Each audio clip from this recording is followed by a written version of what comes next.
하나님의 말씀은 느헤미야 2장 11절로 20절 말씀입니다. 느헤미야 2장 11절로 20절 말씀 보겠습니다. 11절부터 20절까지 한 절씩 말씀에 유의하며 교독해 올리겠습니다. 내가 예루살렘에 이르러 머무른 지 사흘 만에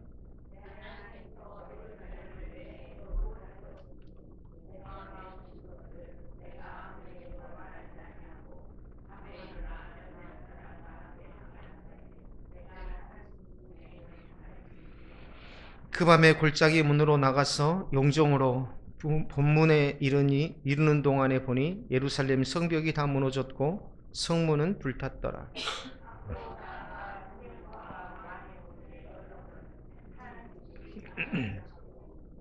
그 밤에 시내를 따라 올라가서 성벽을 살펴본 후에 돌아서 골짜기 문으로 돌아왔으나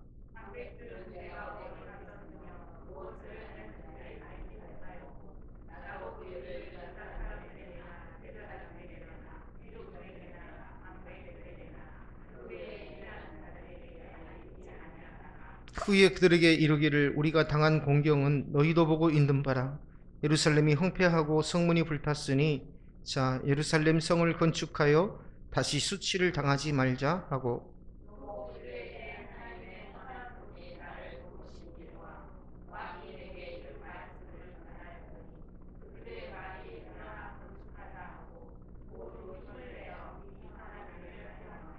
호론 사람 산발랏과 종이었던 암몬 사람 도비아와 아라비아 사람 세겜이 이 말을 듣고 우리를 업신여기고 우리를 비웃어 이르되 너희가 하는 일이 무엇이냐 너희가 왕을 배반하고자 하느냐 하기로 내가 대답하여 이르되 하늘의 하나님이 우리를 형통하게 하시리니 그의 종들인 우리가 일어나 건축하게 하려니와 오직 너희에게는 예루살렘에서 아무 기업도 없고 권리도 없고 기억되는 바도 없다 하였느니라.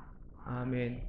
기도하겠습니다. 자비로우신 아버지 하나님, 지난 한 주간도 우리를 지키시고 인도하셨다가 오늘도 말씀 앞으로 부르사 하나님의 백성으로서의 정체성을 다시 한번 확인하고 주께 영광 돌리게 하심을 감사를 드립니다.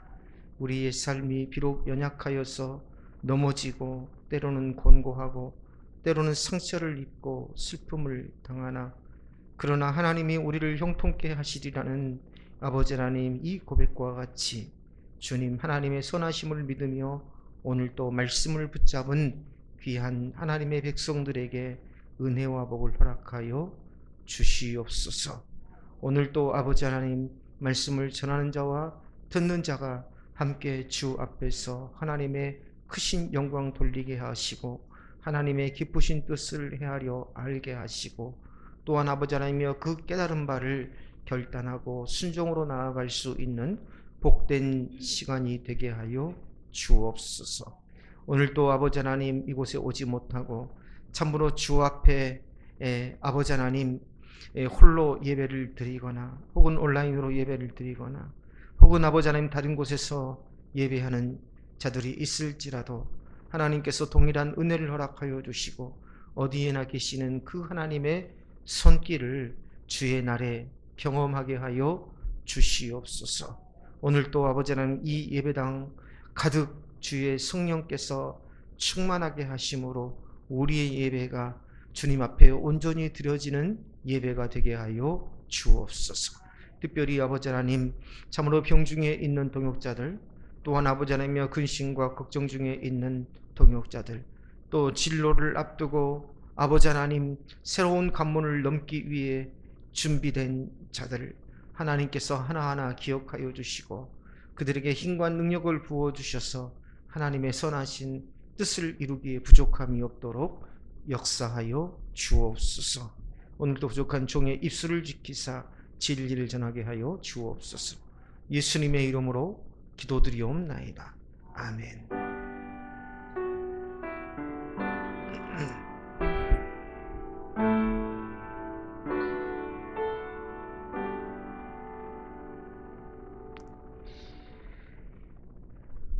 오늘 느헤미야 2장 11절로 20절 가지고 무너진 자리에서 다시 시작하는 법이라는 제목으로 말씀을 나누겠습니다.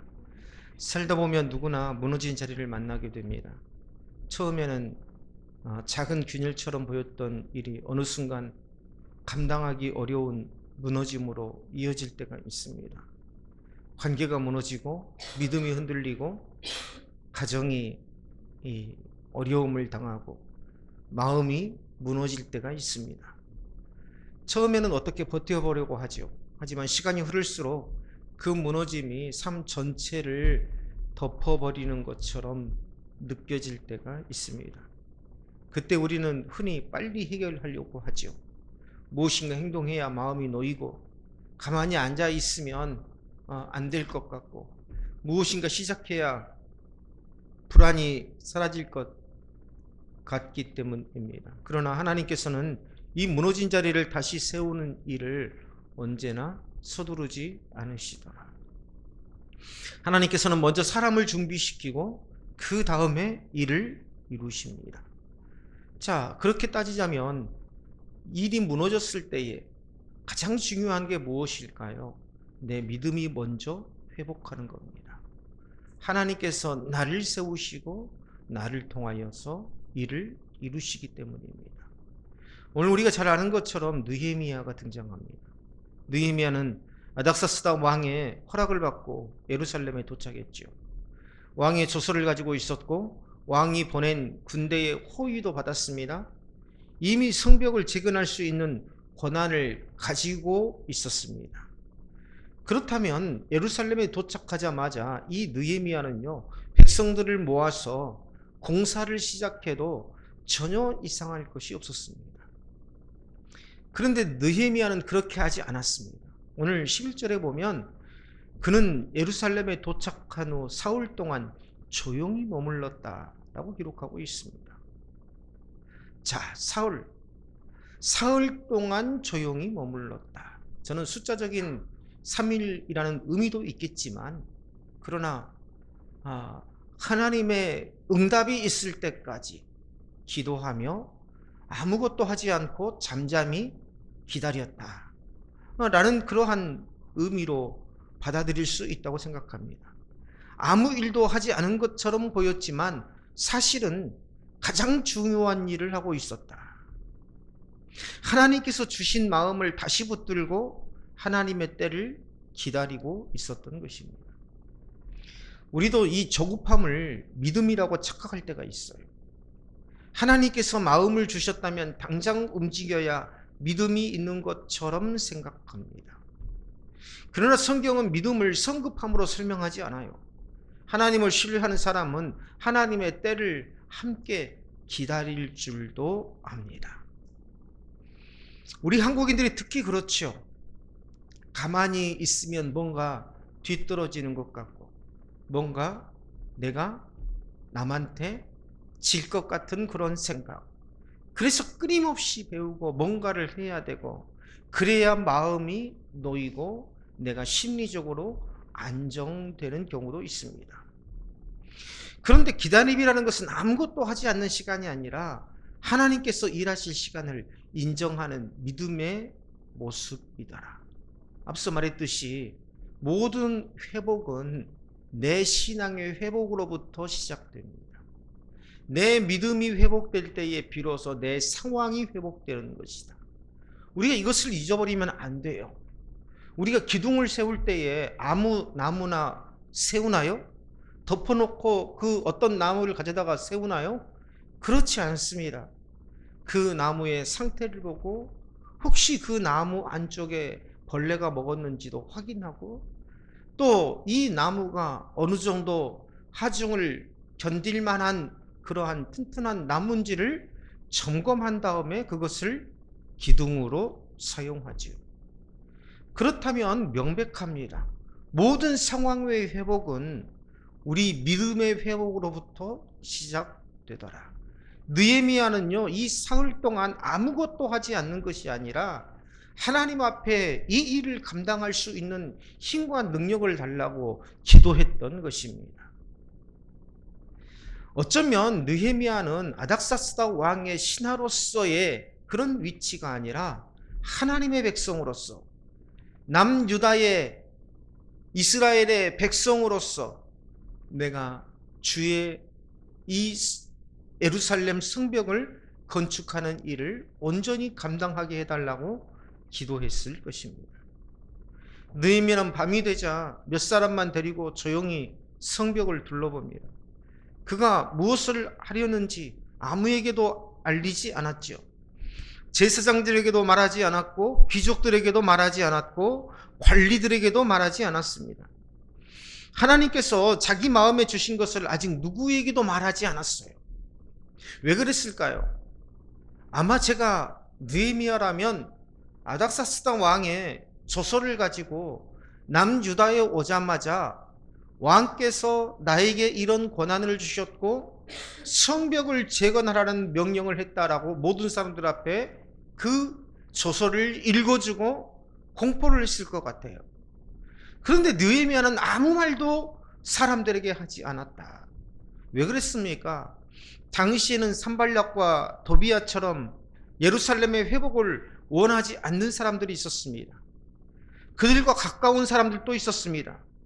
계획이 너무 일찍 알려지면 시작하기도 전에 방해를 받을 수 있었습니다. 그래서 느헤미야는 말보다 기도를 앞세웠고 행동보다 분별을 앞세웠던 것입니다. 아마 우리도 그런 경험이 있을 것입니다. 내가 무엇인가 계획하는데 그 계획을 쉽게 내가 이야기함으로써 여러 주변에 이 사람 저 사람이 말하는 것을 듣다 보니까 정작 내가 계획했던 대로 가지 못했던, 그리고 내가 정작 하나님의 뜻을 묻지 못하고 우왕좌왕하던 그런 경험 있을 것입니다. 그런데 오늘 느헤미야는 무너진 자리에서 어떻게 다시 시작하고 있습니까? 첫째, 기도함으로, 하나님 앞에 기도함으로 자신의 믿음의 회복을 하나님 앞에 구했더라. 그 다음에 말없이 준비하고 예비하고 하나님의 인도하심을 받고 있더라는 것입니다. 믿음은 모든 것을 즉시 말하는 게 아닙니다. 믿음은 앞서 말하는 게 아닙니다. 하나님께서 아직 드러내지 않으신 일을 사람보다 먼저 말하지 않는 것도 믿음입니다. 하나님께서 나를 통해서 하실 일을 미리 내가 이야기하는 것도 믿음이 아니라는 거죠. 하나님께서 침묵하실 때에는 침묵하는 것이 순종입니다. 우리도 때로는 너무 빨리 말을 해서 일을 어렵게 만들고 너무 빨리 계획을 드러내서 낙심을 경험하기도 합니다. 하나님께서 이루실 일은 하나님의 방법으로 드러나야 됩니다. 기도보다 말이 앞서면 사람의 계획이 되기 쉽지만 기도가 말을 앞서면 하나님의 일이 되더라는 것입니다. 느헤미야는 성벽을 돌아보았습니다. 골짜기 문에서 용정과 분문에 이르기까지 무너진 성벽을 하나하나 살펴보았다라고 13절부터 14절에 기록되어 있습니다. 형제 하나니에게 이미 예루살렘의 형편을 들었어요. 그러나 그는 다른 사람의 이야기에만 의지하지 않습니다.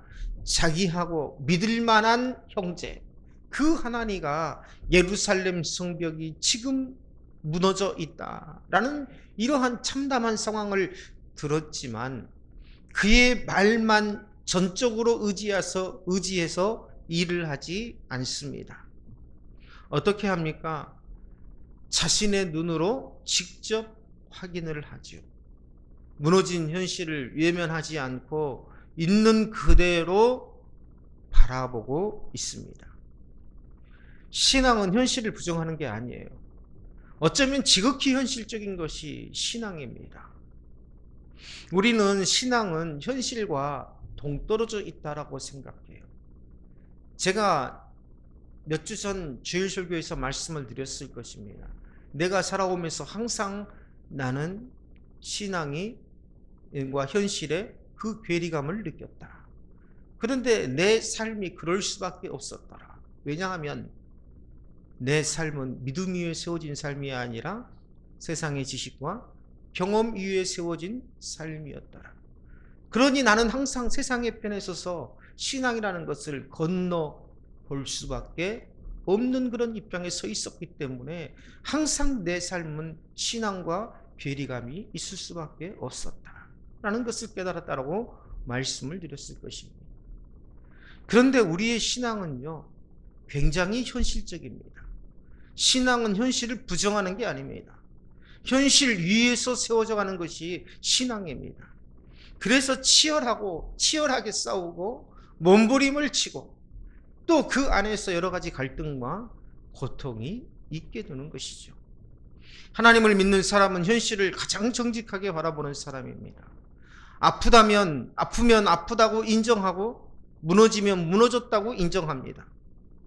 하나님께서는 진실한 사람을 통해서 일하세요. 내가 두려우면 두렵다고 이야기하는 것. 그래서 어때요? 동역자들에게 기도해 달라고 요청하는 것. 내가 요즘 이런 상황입니다. 나를 위해서 기도해 주세요. 내가 이러한 병에 걸렸습니다. 나를 위해서 기도해 주세요. 상처를 감추려고만 하면 치유가 시작되지 않습니다. 의사 앞에서 자신이 아픈 것을 다 자세히 말하지 않고 어떻게 그 병을 치유받을 수 있겠습니까?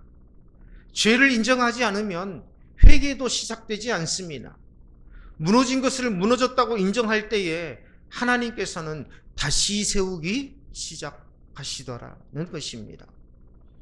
우리의 삶도 그렇습니다. 믿음이 예전 같지 않다면 인정해야 됩니다.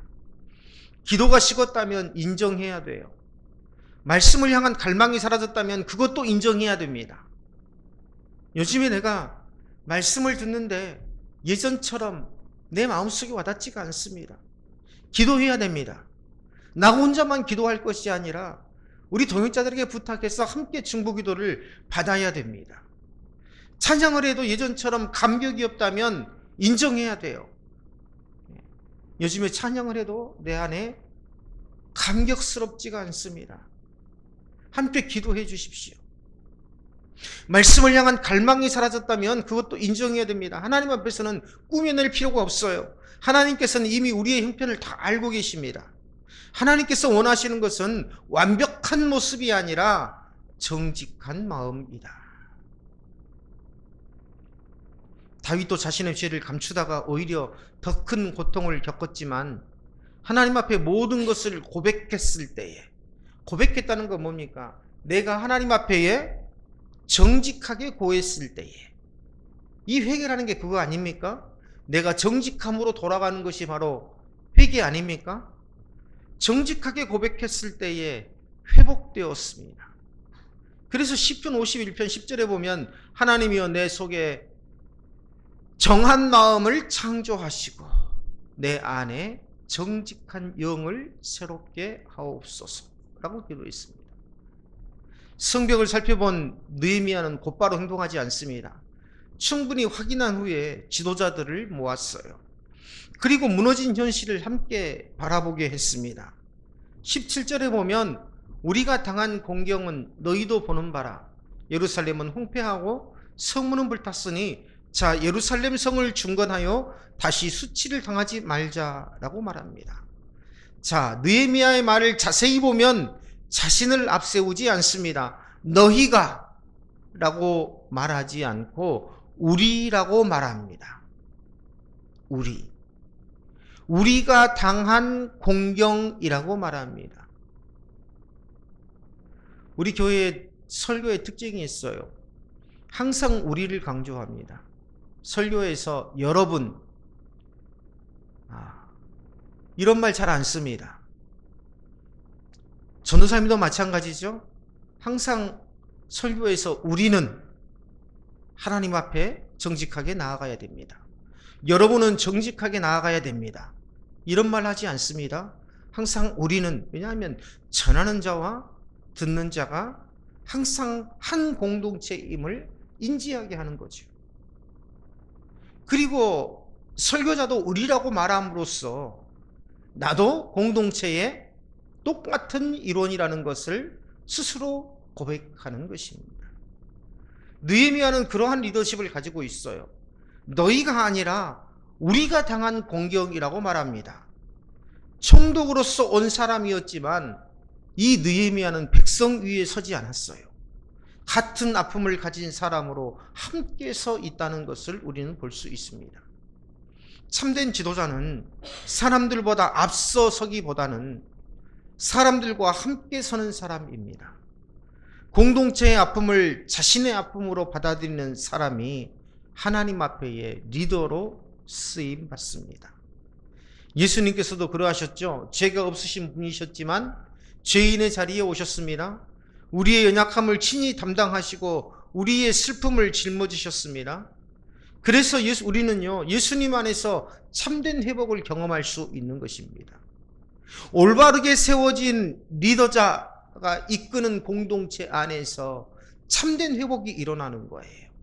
가르치기만 하고 가르치는 나와 가르침을 받는 너희는 본질적으로 다르다라는 이러한 생각을 가진 공동체에서는 결코 회복이 일어날 수 없더라는 것입니다. 우리는 느헤미야와 같은 이러한 리더십을 가져야 됩니다. 느헤미야와 같은 마음을 가져야 합니다. 느헤미야는 현실만을 말하지 않습니다. 하나님께서 어떻게 역사하셨는지도 함께 증거합니다. 18절에 보면 하나님께서 선한 손으로 도우셨고 왕도 허락하게 되었다라고 말합니다. 바꾸어 말하면 아닥사스다 왕이 성벽 재건을 허락한 것은 바로 하나님의 오른손이 역사하신 것이다 라는 것이죠.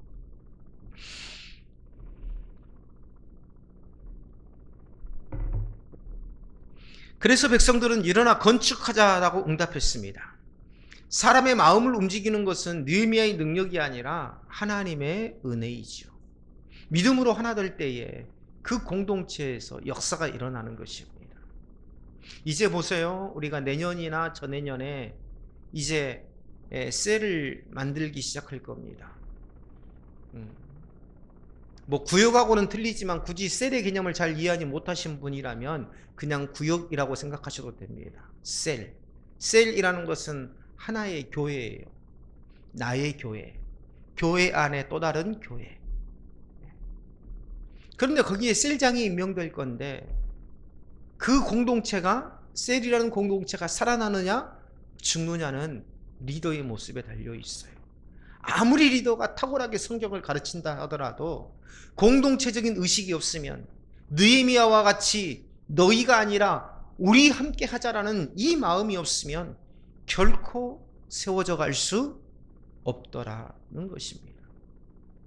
공동체의 이루는 리더에게서 자꾸 이질감만 느껴요. 아, 저분은 우리하고 좀 달라.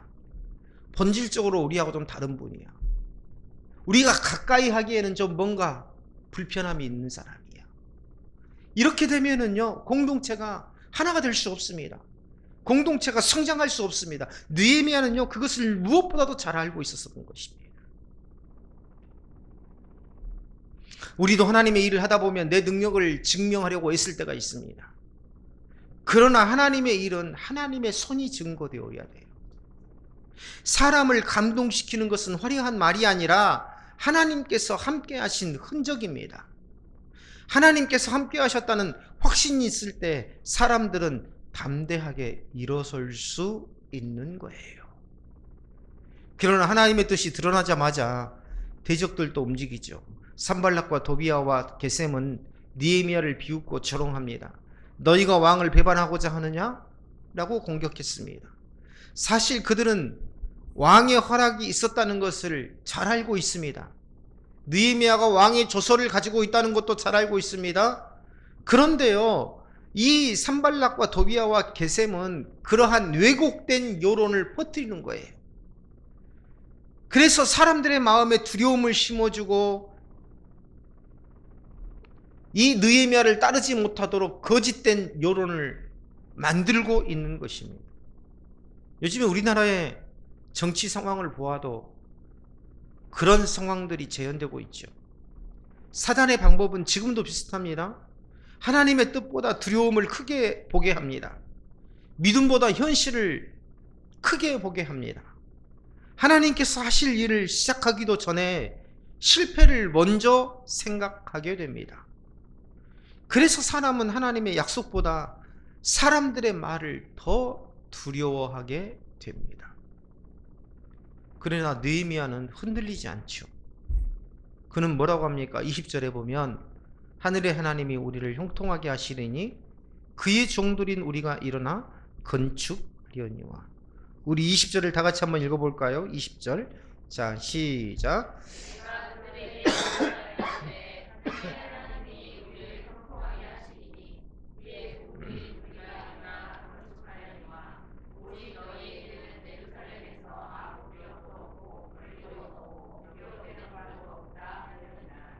아멘. 자, 느헤미야가 담대할 수 있었던 이유는요, 자신의 능력을 믿었기 때문이 아닙니다. 자신이 이 일에 자신이 있었기 때문이 아니에요. 대체로 이 일에 자신이 있다고 생각하는 사람들은요, 일을 맡겨놓으면 항상 앞서갑니다. 느헤미야와 같이 기도하고 사람들의 마음을 먼저 살피고 내 자신이 이 일을 감당할 수 있는지를 다시 한번 점검을 하고 이렇게 일을 추진하는 것이 아니라 이 일에 자신이 있다고 생각하는 사람은요, 항상 하나님보다 앞서가고 사람들보다 앞서갑니다. 하나님께서 시작하신 일이라는 확신이 있었기 때문에 이 느헤미야는요, 자신의 능력을 신뢰하지 않았어요. 하나님께 받은 확신은요, 사람의 비난으로 무너지지 않습니다. 기도 없이 얻은 용기는 오래가지 못하지만 하나님 앞에서 얻은 확신은 어떤 반대 앞에서도 흔들리지 않더라. 우리 삶에도 산발락과 도비아와 같은 목소리가 들릴 때가 있습니다. 이제 늦었어. 다시는 회복할 수 없어. 너는 안 돼. 포기하는 게 나아. 그렇게 마음을 무너뜨리는 소리가 들려옵니다. 그러나 하나님의 말씀은 다르게 말씀하시죠. 하나님께서 시작하신 일은 하나님께서 이루십니다. 하나님께서는 무너진 것을 외면하지 않으시고 폐허 위에서도 새로운 역사를 시작하시는 분이십니다. 예루살렘 성벽은 무너졌지만 하나님의 계획은 무너지지 않았습니다. 백성들의 마음은 지쳐 있었지만 하나님의 언약은 변하지 않았어요. 사람들은 절망을 보고 있었지만 하나님께서는 회복을 준비하고 계셨습니다. 하나님의 역사는 언제나 폐허 위에 다시 시작되어더라. 십자가도 마찬가지죠. 사람들은 예수님의 죽음을 실패라고 생각했습니다. 모든 것이 끝났다고 여겼습니다. 그런데 하나님께서는 그 십자가를 통해서 가장 위대한 구원의 역사를 이루신 것입니다. 혹시 지금 무너진 자리 앞에 서 있다면 너무 서둘러 일어나려고만 하지 않았으면 좋겠습니다. 우리는 느헤미야와 같이 먼저 하나님 앞에 머물러야 돼요. 기도하며 현실을 정직하게 바라보고 하나님께서 주시는 마음을 기다려야 합니다. 그 마음에 확신이 올 때까지.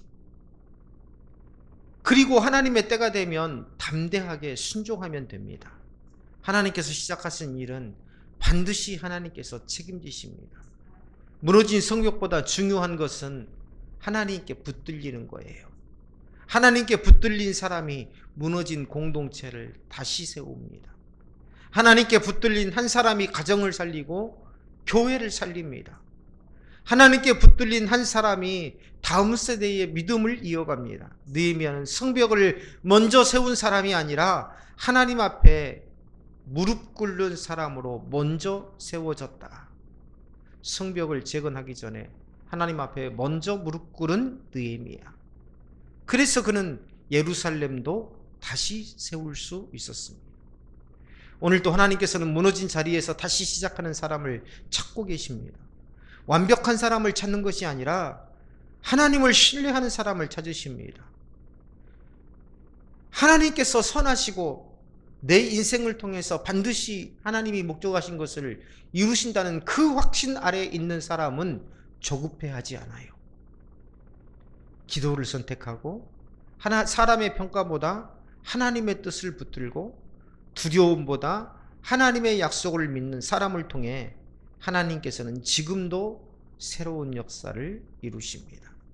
우리의 삶에 아직 무너진 성벽이 남아있다면 낙심하지 않았으면 좋겠습니다. 하나님께서는 무너진 자리도 은혜의 시작으로 바꾸시는 분이십니다. 하나님께서 함께 하시는 사람은 폐허를 바라보며 절망하지 않습니다. 그 자리에서도 하나님의 선한 손을 바라보며 다시 일어섭니다. 오늘도 그 은혜를 붙들고 하나님께서 주신 확신으로 담대하게 다시 시작하는 삶이 되기를, 무너진 자리에서 다시 시작하며 내가 하나님께 붙들린 사람이라는 것을 모든 사람들에게 증거하는 복된 삶이 되시기를 주님의 이름으로 축원합니다. 기도하겠습니다. 자비로우신 아버지 하나님, 은혜를 감사합니다. 무너진 자리에서 다시 시작하는 법을 배우게 하심을 감사를 드립니다. 내 뜻대로, 세상의 방법대로 서둘러 앞서 나가지 않게 하시고 잠잠히 하나님께서 주신 뜻이 무엇인지를 기도하고 찾으며 한 사람 한 사람을 내 동역자로 여기며 함께 설득하고 함께 손을 잡고 끝까지 하나됨을 이루어 하나님의 역사를 이루어가기에 부족함이 없도록 인도하여 주옵소서. 주님, 이 느헤미야가 예루살렘에 무너진 성벽을 건축하기 전에 내 안에 무너진 곳은 없는지 하나님 앞에서 다시 살피고, 또한 백성들 앞에서 함께 기도하고 함께 독려함으로 참으로 공동체에 무너진 것이 없는지를 살피고 난 후에야 비로소 성벽을 건축하였듯이, 지금 무너진 성벽을 위해서 돌 하나 얻는 것이 중요한 것이 아니라 참으로 내 믿음이 회복되고 이 공동체가 믿음으로 회복되는 것이 먼저 우선순위임을 깨닫게 하셨사오니, 지금 이제부터라도 아버지 하나님, 하나님 앞에 엎드리는 법을 알게 하옵시고, 주님, 주님의 말씀에 순종하는 삶으로 나아올 수 있도록 주님께서 인도하여 주옵소서. 예수님의 이름으로 기도드리옵나이다. 아멘.